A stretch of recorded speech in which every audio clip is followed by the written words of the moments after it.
So that's the 3 different ways that my direct rein can pull to change the frame of the horse.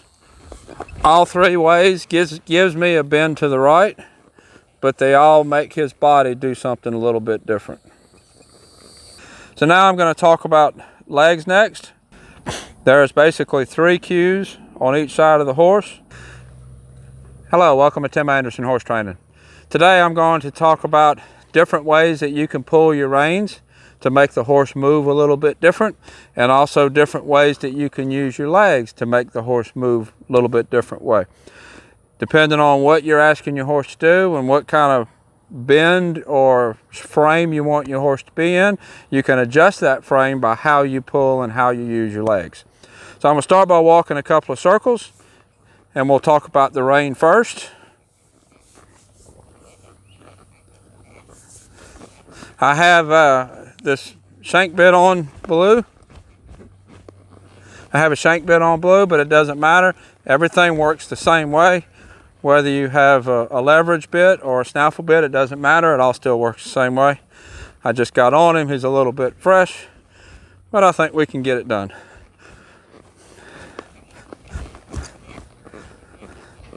So as I'm walking my circles here, there's 3 different ways that I can pull my hand. So as I come around, I can pull my right hand out and down. And what that's going to do, that's going to get him to bend to the inside. But the thing that also gets him to do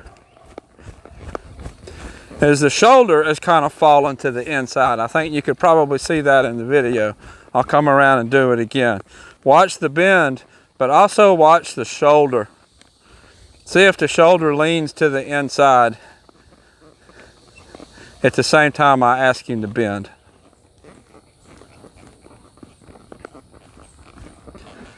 I pull my hand down, nose coming.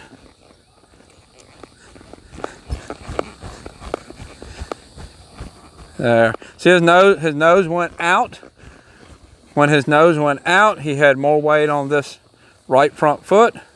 So I'm able to get his nose around by pulling out and down, but that gets him to put weight on this foot. Another way that I can pull is I can pull with my hand towards my body, kind of like pulling this away. Come around so you can see the difference there.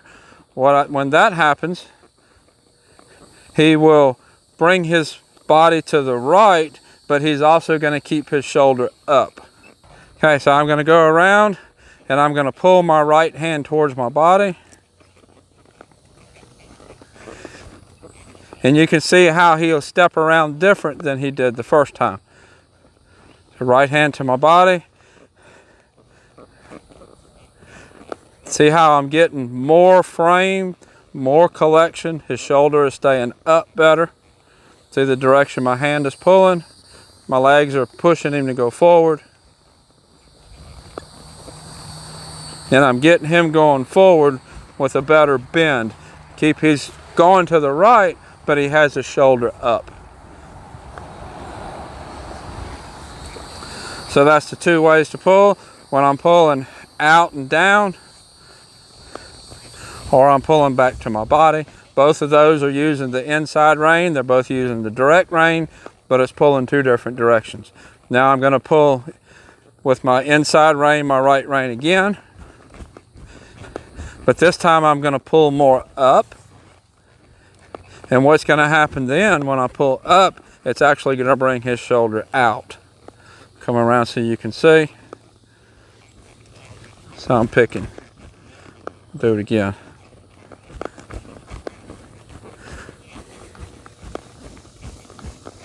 I just got on him. He's a little bit fresh still. So I'm going to pick my hand up and out. Keep walking. And see how that actually brings his shoulder to the left. That direction can actually be used to help teach your horse to neck rein, Because if I want to rein the horse to the left, I can put that contact on and he would rein to the left. A little bit more up. So that's my 3 directions that I can pull with my direct rein, my inside rein. And when I buy inside and outside, I'm talking about the direction of the bend. He's bent to the right, so my right rein is the direct rein. I can pull down and in, I can pull to my body, or I can pull up. So that's the 3 different ways that my direct rein can pull to change the frame of the horse. All 3 ways gives me a bend to the right, but they all make his body do something a little bit different. So let's walk another circle. Now I'm going to start talking about the outside rein. What the purpose of the outside rein is. In the English world, they refer to the outside rein as the supporting rein that supports this shoulder. And it does a very similar thing in the Western world. We just don't call it a supporting rein. We call it a neck rein. But if I take this rein and I drop it out, then that shoulder is going to pop out just like that. And it's not supporting the shoulder. That's where the supporting rein term comes in. So I'll keep contact with my outside rein. The outside rein, with it, I can just kind of lock my inside rein and put rein on the outside, and that's neck rein to teach the horse to step around. So I'm actually bringing his left shoulder across with the left rein, just like that. So I'm going to do that again. I'll walk a circle.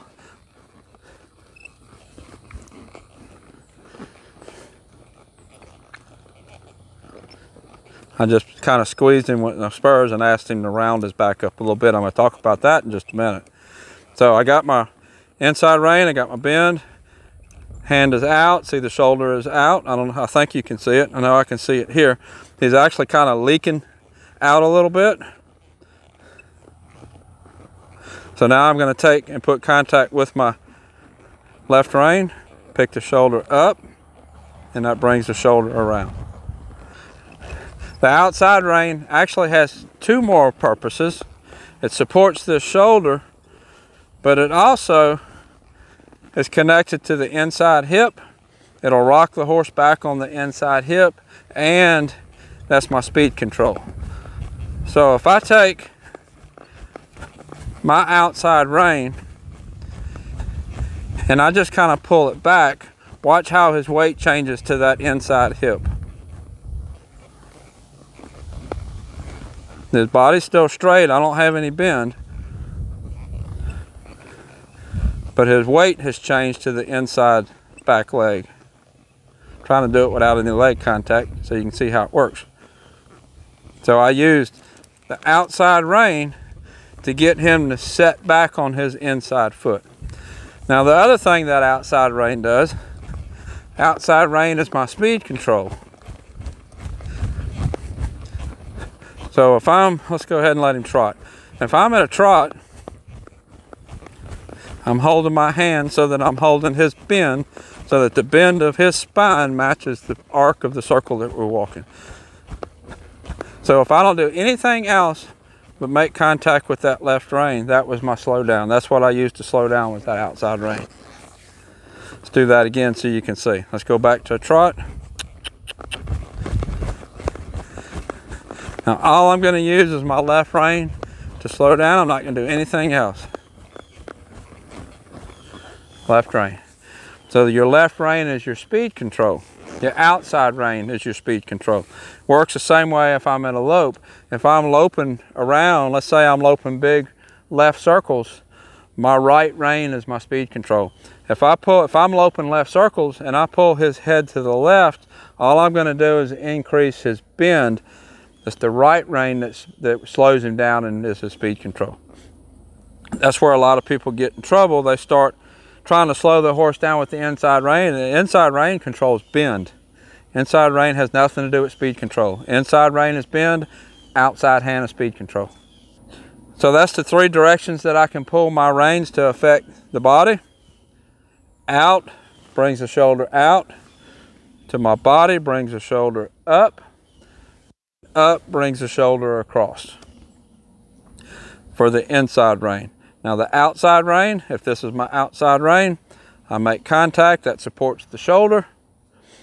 I make a little bit more contact that brings the shoulder over here, and even a little more contact that rocks the horse back on his back end and slows him down. So that's inside rein, outside rein.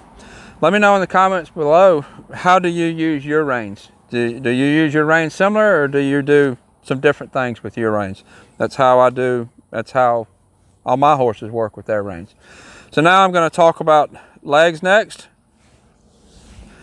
There's basically 3 cues on each side of the horse.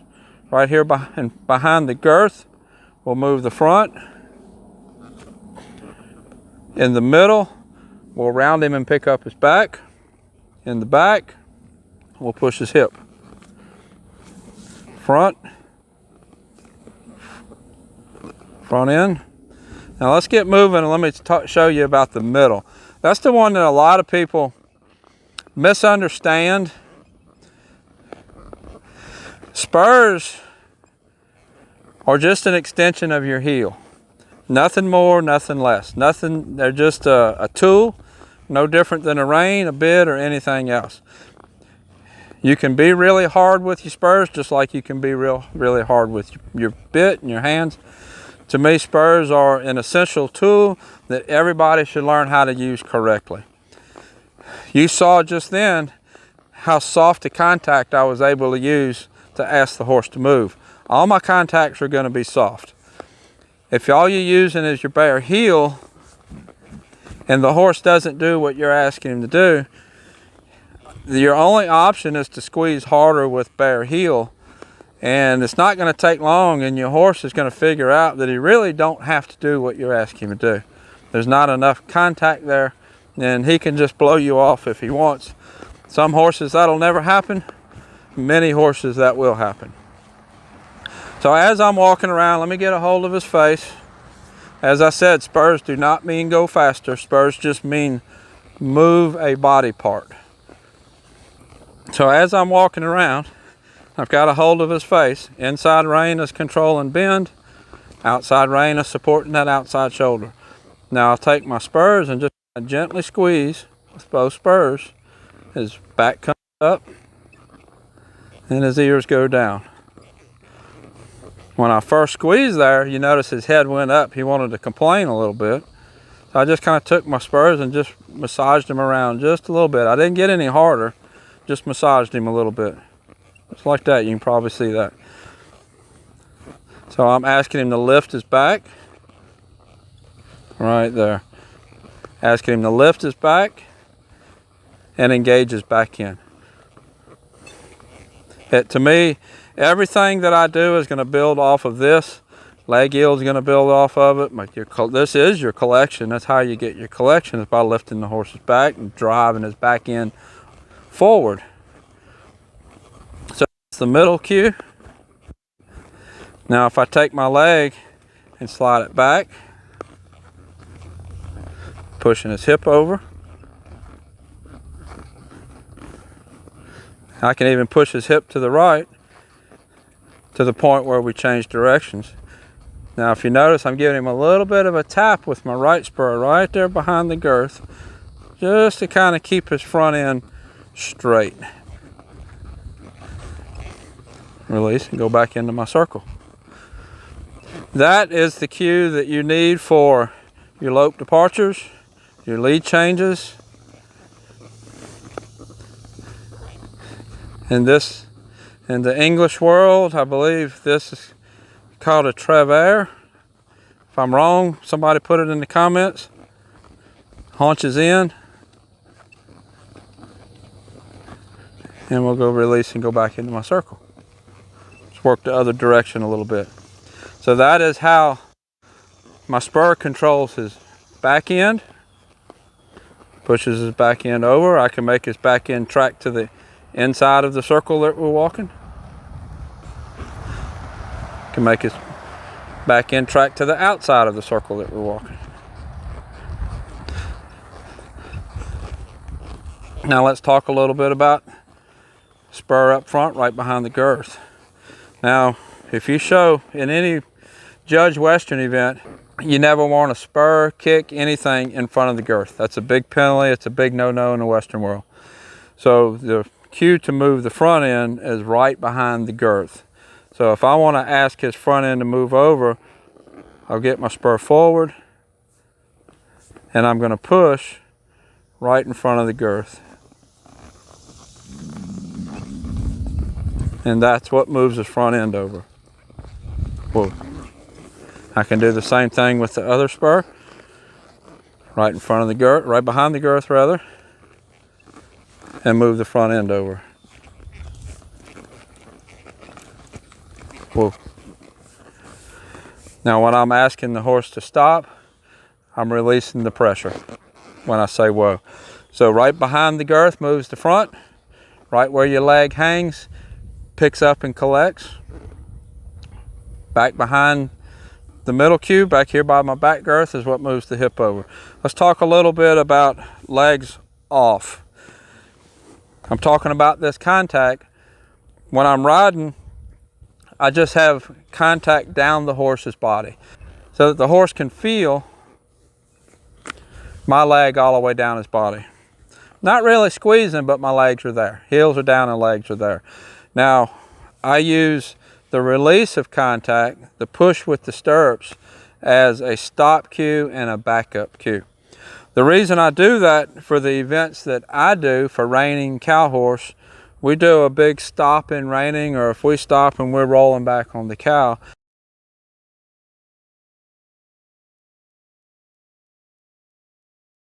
I need my weight with my feet a little bit forward, pushing my upper body back. If I don't do that, if I have my legs in normal shoulder, hip, heel, straight down vertical riding position, when my horse stops, I'm not going to be able to control my upper body. So I stay with a shoulder, hip, heel, but I'm actually cocked back just a little bit. And I'll come across and kind of show you how I use my legs for a stop cue.